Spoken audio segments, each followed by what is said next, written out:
আসসালামু আলাইকুম সবাইকে। আমি ডিজিটাল উইট থেকে জাহিদুর রহমান। আজকের ভিডিওতে সবাইকে স্বাগত জানাচ্ছি। আমরা গুগলের বিভিন্ন র্যাঙ্কিং ফ্যাক্টর নিয়ে আলোচনা করছিলাম। আজকে আমরা আলোচনা করব বিভিন্ন ব্র্যান্ড সিগন্যাল নিয়ে। ব্র্যান্ড কী জিনিস, বা গুগল ব্র্যান্ডকে কিভাবে ভেরিফাই করে, বা কোনটাকে গুগল ব্র্যান্ড হিসেবে চিনে, প্লাস আদার্স যে ব্র্যান্ড সিগন্যালগুলো এসইওর ক্ষেত্রে কাজে লাগে সেগুলো নিয়ে আমরা আলোচনা করব। প্রথমে হচ্ছে brand name anchor text. Anchor text জিনিসটা কি, আমরা অনেক সময় যে আমাদের লেখার মধ্যে যে হাইপার লিঙ্ক করি যেই পোর্শনটাকে, কারণ বেশিরভাগ ক্ষেত্রে সেটা নীল হয়ে থাকে এরকম, তো ওই নীল যে অংশটা সেটা হচ্ছে অ্যাঙ্কর টেক্সট। সো উদাহরণ হিসেবে এখানে বলা হয়েছে, এটা যেহেতু ব্যাকলিঙ্কর ওয়েবসাইট, ব্যাকলিঙ্কো is written by professional blogs, এইখানে একটা লেখা আছে, সেখানে ব্যাকলিঙ্কো এই ওয়ার্ডটাকে হাইপার লিঙ্ক করা হয়েছে। তো এখানে ব্যাকলিঙ্ক হচ্ছে যেহেতু ব্র্যান্ড, সো ব্যাকলিঙ্কোকে হাইপার লিঙ্ক করা হয়েছে। এরকম যত ব্র্যান্ড আছে, ব্র্যান্ডকে যখন হাইপার লিঙ্ক করা হয় তখন এটা গুগলের কাছে ভালো একটা সিগন্যাল দেয় এসইওর ক্ষেত্রে। ব্র্যান্ড কী জিনিস? ব্র্যান্ড যার ক্ষেত্রে ট্রাস্ট আছে, যেখানে একটা ডিজাইন আছে, ব্র্যান্ড লোগো আছে, ভ্যালু আছে মানুষের কাছে, স্ট্র্যাটেজি আছে, মার্কেটিং তার প্ল্যানিং আছে, অ্যাডভার্টাইজিং আছে, আইডেন্টিটি আছে, এগুলো সবগুলো মিলা হচ্ছে একটা ব্র্যান্ড হয়। আর হচ্ছে গুগল ব্র্যান্ড আর জেনেরিক্স, মানে হলো সাধারণ যেগুলো, আর ব্র্যান্ড সাইট আর সাধারণ সাইট, এই দুটোর মধ্যে পার্থক্য কীভাবে করে থাকে সেটা আমরা একটু দেখি। ব্র্যান্ড যেটা, এখানে নীল রঙের কালার যেগুলো সেগুলো ব্র্যান্ডের বিভিন্ন বৈশিষ্ট্য, আর কমলা রঙের যে কালারগুলো সেগুলো জেনেরিকের বিভিন্ন বৈশিষ্ট্য। হ্যাভ পিপল ফর দেম, ব্র্যান্ডের এমপ্লয়ি থাকে, তাদের জন্য কাজ করে এরকম লোকজন থাকে। কিন্তু জেনেরিক্সদের অনেক সময় তাদের নিজস্ব টিম থাকে না বা লোক থাকে না। For example, does anyone on LinkedIn say they work there, মানে লিঙ্কডিনে যারা জব করে তারা কি কোথাও এসব পোস্ট দিচ্ছে যে আমি লিঙ্কডিনে জব করি? সো সাধারণত এই ধরনের হয় না। এরকম বড় বড় কোম্পানিতে যারা কাজ করে, যারা ফেসবুকে কাজ করে, ওয়ার্কস ইন ফেসবুক, যারা রিয়েলি কাজ করে আর কি, তারা কখনো এসে বলতেছে না যে আই ওয়ার্ক ইন ফেসবুক বা আই ওয়ার্ক ইন অ্যাপেল, তারা কোনো দিন বলবে না।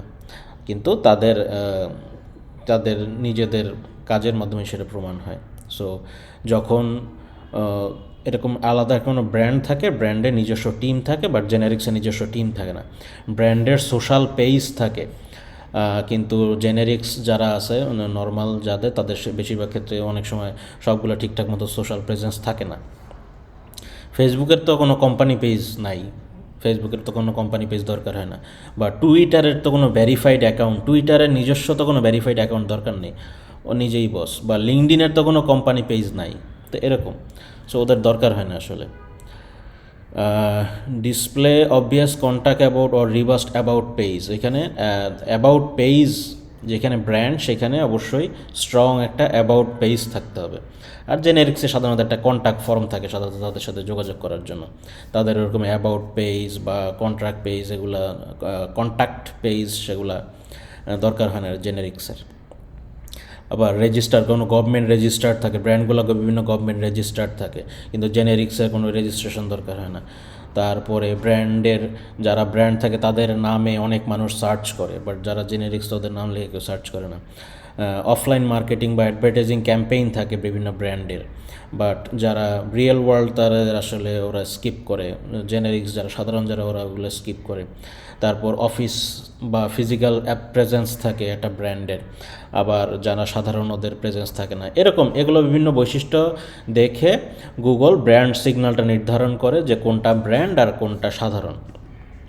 সো যখন আমি অ্যাঙ্কর টেক্সটের মধ্যে আমার ব্র্যান্ড নেমটা অ্যাপ্লাই করব, তখন গুগল বুঝবে যে এটা একটা ব্র্যান্ড। সো ওই ব্র্যান্ড সংক্রান্ত যা কিছু থাকুক গুগল সবসময় চেষ্টা করবে একটু পুশ করার জন্য, উপরের দিকে উঠানোর জন্য।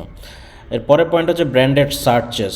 ব্র্যান্ড নেম দিয়া যখন মানুষ সার্চ করে, ওই ব্র্যান্ড লেখে অ্যাপেল, গুগল এগুলো লেখে যখন সার্চ করে, বা যে কোনো একটা নাম যখন ব্র্যান্ড হয়ে যায়, অনেক মানুষ ওই নামটা লিখে সার্চ করে, তো তখন গুগল বুঝে এটা একটা রিয়েল ব্র্যান্ড। সো তখন যখন মানুষ বেশি বেশি সার্চ করে তখন গুগল এটাকে রিয়েল ব্র্যান্ড মনে করে এবং গুগল এসইওর ক্ষেত্রে ওকে পুশ করে। ব্র্যান্ড প্লাস কিওয়ার্ড সার্চ, ওই ব্র্যান্ডের নাম প্লাস আদার্স কিছু এডিশনাল কথা লিখে যখন সার্চ করে তখন গুগল মনে করে এটা একটা ব্র্যান্ড, সো তখন গুগল ওকে পুশ করে। ফর এক্সাম্পল ব্যাকলিঙ্ক ও গুগল র্যাঙ্কিং ফ্যাক্টরস, তো ব্যাকলিঙ্ক হচ্ছে একটা ব্র্যান্ড আর গুগল র্যাঙ্কিং ফ্যাক্টর লিখে সার্চ করলো, অথবা ব্যাকলিঙ্ক ও এসইও এরকম লিখে সার্চ করলো, তখন হচ্ছে এইগুলা গুগল তখন পুশ করে। এই ব্র্যান্ড নেমের সাথে আদার্স ওয়ার্ড যোগ করে যখন সার্চ করে মানুষ, তখন গুগল এগুলোকে পুশ করে।